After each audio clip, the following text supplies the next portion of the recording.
আমাদের তবে এটা আমাদের জন্য গুরুত্বপূর্ণ বোঝা, কারণ এই বাজেট আমাদের আগামী 1 বছর এবং দীর্ঘমেয়াদে আমাদের সকলের নাগরিক জীবনের উপরে প্রভাব ফেলবে। আমাদের একদম নিত্যদিনের প্রত্যেকটা জিনিসের উপরে এই বাজেটের প্রভাব রয়েছে, সেজন্য নাগরিক হিসেবে আমাদের এটা জানা বোঝা গুরুত্বপূর্ণ। আজকে আপনারা হয়তো জানেন যে জাতীয় নাগরিক পার্টির যে ছায়া বাজেট প্রণয়ন সংক্রান্ত উপকমিটি আছে, তাদের আয়োজনে ঢাকায় একটা দিনব্যাপী আলোচনা চলছে বাজেট নিয়ে, এবং সেখানে বাংলাদেশের বাজেট এবং ফাইন্যান্স সেক্টরের যারা এক্সপার্টরা আছেন সবাই আলোচনা করছেন। তো আমার আপনাদের প্রতি আহ্বান থাকবে যে আপনারা একটু, সেটাও পুরোটা লাইভ হচ্ছে এনসিপির পেজ থেকে বা মিডিয়ার মাধ্যমে, একটু দেখার চেষ্টা করবেন, বোঝার চেষ্টা করবেন, সেখান থেকে আরও কিছু ইনসাইট আপনারা পাবেন বাজেট নিয়ে। আমি একটা বাজেট প্রণয়নের সাথে সম্পৃক্ত ছিলাম কিছুটা, যেহেতু আমি বিগত বছর অন্তর্বর্তীকালীন সরকারে ছিলাম। তো লাস্ট ইয়ারের বাজেটটা আমাদের হাত ধরেই হয়েছে, যদিও অর্থ মন্ত্রণালয়ের মূল কাজ থাকে, আমরা ক্যাবিনেটে সেটা নিয়ে আলাপ আলোচনা করেছি। তো লাস্ট ইয়ারের বাজেটে পূর্ববর্তী বছরের বাজেট থেকে কিছু কম বাজেট নেওয়া হয়েছিল, আপনারা জানেন। কারণ আমাদের বাজেটকে শেখ হাসিনা ঋণ নিতে নিতে এমন মানে ইনফ্লেট করে ফেলেছে, এত বড় বাজেট বানিয়ে ফেলেছে, এবং ফলে এটার ঘাটতি বাজেটের কারণে আমাদেরকে প্রতি বছর অনেক বড় পরিমাণ ঋণ নিতে হয়। এবং আপনারা জানেন যে আমাদের পার পার্সন প্রত্যেকের মাথায় সরকারিভাবে কত ঋণ আছে, এবং এই কারণেই আমাদের মূল্যস্ফীতি থেকে শুরু করে এই যে চ্যালেঞ্জগুলো আমাদের মধ্যে মান কমে যাওয়া, এই সমস্যাগুলো আমাদেরকে ফেস করতে হচ্ছিল। এর জন্য প্রত্যেকটি নাগরিককেই আমাদেরকে ফেস করতে হয়েছে যে বাজারে নিত্য প্রয়োজনীয় দ্রব্যের মূল্যের যে ঊর্ধ্বগতি, সেটা আমাদেরকে ফেস করতে হয়েছে। তবে অন্তর্বর্তীকালীন সরকার সময় বাজেটটা কিছুটা কমিয়ে এনে কাছাকাছি রেখে পূর্ববর্তী বছরের এই মূল্যস্ফীতিকে এক ধরনের একটা সহনীয় পর্যায়ে নিয়ে আসার চেষ্টা করা হয়েছিল, এবং সেটা অনেক কিছু সফলও হয়েছে। আপনারা দেখেছেন যে নিত্য প্রয়োজনীয় দ্রব্যের মূল্য অনেকটাই কন্ট্রোল করা গেছে। প্রথম দিকে একটু চ্যালেঞ্জ ছিল, কিন্তু পরবর্তী সময় কন্ট্রোল করা গেছে। তা এবার আমরা সংসদে আগামী অর্থ বছরের বাজেট আগামী 11 জুন উপস্থাপন হতে যাচ্ছে।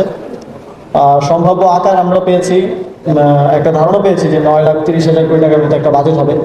তো চলতি অর্থ বছরের বাজেটটা হচ্ছে 7,90,000 কোটি টাকা, অর্থাৎ প্রায় 1,40,000 কোটি টাকা বেশি ধার্য করা হচ্ছে। এটা স্বাভাবিক হওয়ারই কথা, কারণ আমরা এই সরকারের যেই ইশতেহার দেখছিলাম, এবং সেখানে যে এই কার্ড ওই কার্ড বিভিন্ন কার্ডের মাধ্যমে তারা সোশ্যাল সেফটি নেটে বাজেটটা এবার অনেক বেশি বাড়বে বলে আমাদের মনে হচ্ছে।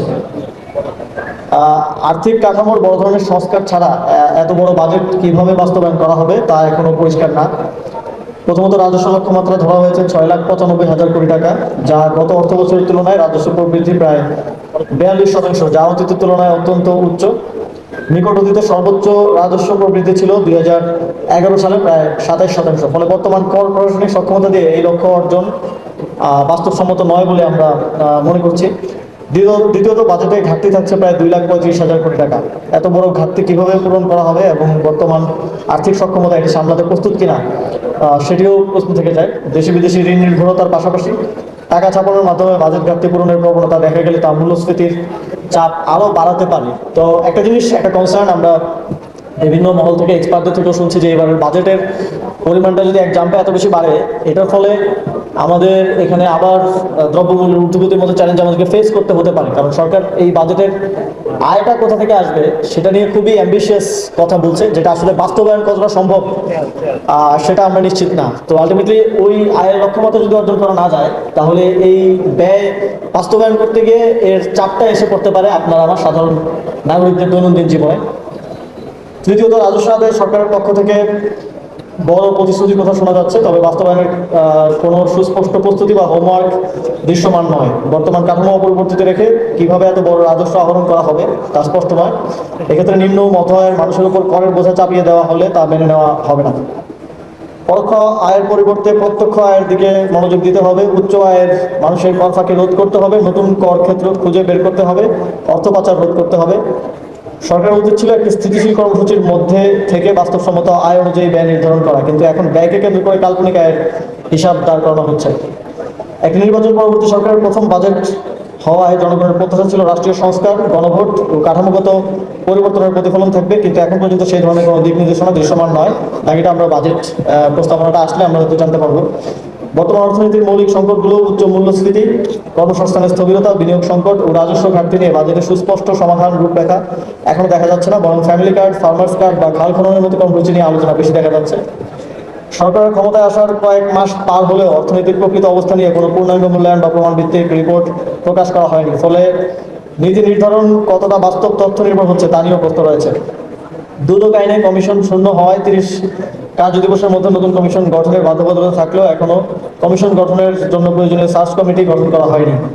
দুর্নীতিমুক্ত বাংলাদেশ গড়ার যে জনআকাঙ্ক্ষা তার দিকে সরকারের যে কোনো মনোযোগ নেই, এক্ষেত্রে বোঝা যায়। দুর্নীতি প্রতিরোধের প্রধান প্রতিষ্ঠানটিকে অচল করে রেখে বাজেট প্রণয়ন করতে যাচ্ছে সরকার। বাজেট বাস্তবায়নে কতটা দুর্নীতিমুক্ত থাকবে সেই প্রশ্নটা থেকে যায়।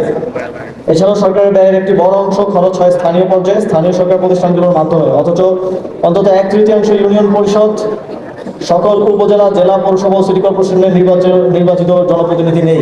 এমন অবস্থায় বাজেট ব্যয় কত স্বচ্ছ থাকবে, জনপ্রত্যাশা পূরণ করবে, আমরা তা নিয়ে সন্দিহান। স্থানীয় সরকার নির্বাচন নিয়ে সরকার এখনো কোনো সুস্পষ্ট পরিকল্পনা দিচ্ছে না। আমরা দেখছি প্রতিবারই এডিপি বাস্তবায়নের হার কাঙ্ক্ষিত লক্ষ্যমাত্রা পূরণ হয় না। বিশেষ করে অর্থ বছরের শেষ দিকে তড়িঘড়ি করে খরচ করা হয় এবং এই ধরনের প্রবণতা থেকে বের হওয়ারও কোনো দিশা সরকারের কাছ থেকে পাওয়া যাচ্ছে না, বরং কোনো ধরনের পরিবর্তন ছাড়াই আসন্ন বাজেটে রেকর্ড 3 লাখ কোটি টাকা বৃদ্ধি করা হচ্ছে। যুক্তরাষ্ট্রের সঙ্গে দ্বিপাক্ষিক চুক্তির কারণে 4,900 পণ্যে শূন্য শুল্ক সুবিধা দেওয়া হলে অন্যান্য বাণিজ্যিক অংশীদারের সঙ্গে যে শুল্ক জটিলতা তৈরি হতে পারে তা মোকাবেলায় এখনো দূরদর্শী পরিকল্পনা নেওয়া প্রয়োজন। রাজস্ব আদায় বৃদ্ধির কোনো বিকল্প আমরা দেখি না। রাজস্ব আদায় বৃদ্ধি না করে বাজেট বৃদ্ধি হতে থাকলে দিন শেষে এটার প্রভাব আপনাদের মতো সাধারণ জনগণের উপর পড়বে। ছোট ছোট জিনিসে কর বৃদ্ধি পাবে, যেমন আমরা এখন মোটরসাইকেলের ব্যাপারেও দেখছি, আর আরও অনেকগুলো বিষয় হয়তো বাজেট প্রণয়নের প্রস্তাবিত বাজেট আসার পর আমরা জানতে পারবো। এছাড়াও আজকে আরেকটি গুরুত্বপূর্ণ বিষয় গণভোটের রায় বাস্তবায়ন নিয়ে কথা বলতে বলতে আমরা বিরোধী দল, আপনারা, জনগণ সবার, আমার মনে হয় সবাই একটু ধৈর্য হারা হয়ে গেছে। সবার মনে হচ্ছে যে কথা বলে বোধহয় আর কোনো লাভ নেই। তবে আমাদের বিরোধী দলের পক্ষ থেকে সারা দেশে বিভাগীয় পর্যায়ে সমাবেশ চলছে এটা নিয়ে, এবং এটাকে আমরা আমাদের দীর্ঘমেয়াদী রাজনৈতিক দাবি এবং বাস্তবায়নের জন্য আমাদের রাজনৈতিক কর্মসূচি চলমান থাকবে। কিন্তু অত্যন্ত দুঃখজনক যে একটা গণভোটের পরে দেশের 70% জনগণ গণভোটে হ্যাঁ ভোট দেওয়ার পরেও সেটা বাস্তবায়ন করার জন্য আজকে আমাদেরকে দাবি করতে হচ্ছে। এটা আমাদেরকে আসলে ইন্ডিকেট করে যে বাংলাদেশের গণতন্ত্র এবং জনগণের রায়ের প্রতি বর্তমান সরকারের যে কোনো ধরনের সম্মান, শ্রদ্ধা কিংবা কোনো ভ্রুক্ষেপ নেই, সেটা আমাদেরকে চোখে আঙুল দিয়ে দেখিয়ে দেয়। আমরা জানি আপনাদের ময়মনসিংহের একটা বড় সমস্যা কিছুদিন আগেই আমরা দেখেছি, যখন তীব্র বৃষ্টিপাত হলো, হাওড় অঞ্চলের ফসল কিভাবে ডুবে গেল এবং নষ্ট হয়ে গেল।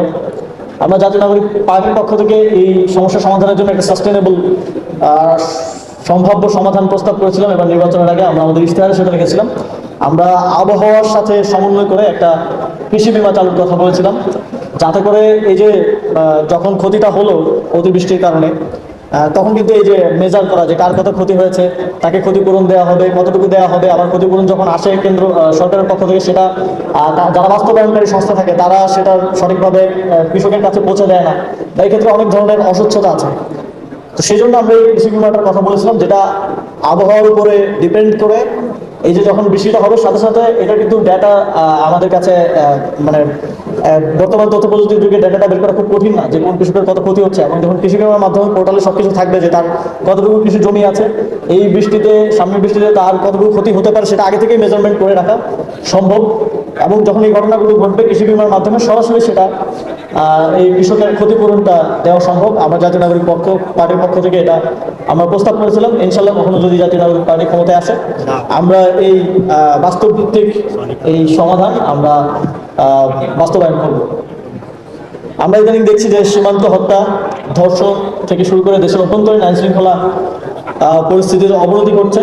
যদিও আমরা পূর্ববর্তী সরকারের সময় বারবার শুনেছি, এখন যিনি স্বরাষ্ট্রমন্ত্রী আছেন তিনি বলতেন যে নির্বাচিত সরকার আসলে সবকিছু সমাধান হয়ে যাবে। কিন্তু দুঃখজনক যে নির্বাচিত সরকার আসার পরে পরিস্থিতি আরো খারাপ হচ্ছে বলে আমাদের মনে হচ্ছে। দেশে যে নৃশংসভাবে শিশু